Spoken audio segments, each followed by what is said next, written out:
imagine craving a relaxing cup of herbal tea. Let's dive into making the perfect brew with the right techniques and ingredients. Picture a steaming cup of tea, its rich aroma filling the air. The benefits of a perfectly brewed tea range from its calming effects to its full, rich flavor. Here's how to make it happen.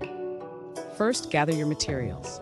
A teapot, herbal tea leaves or tea bags, boiling water, a timer, and optional additions like honey or lemon. Use close-up shots to showcase each item. Start by boiling fresh water. It's essential for the best taste.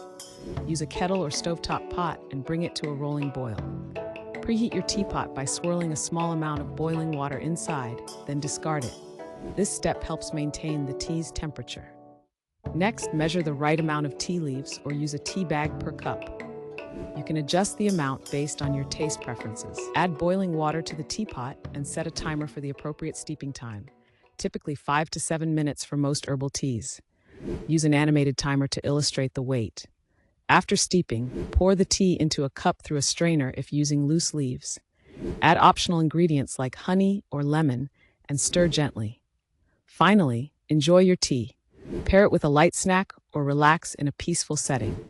Savor the rich flavor and calming effect. End with a scene of someone savoring their perfect cup of herbal tea, highlighting the simplicity and joy of the tea-making process.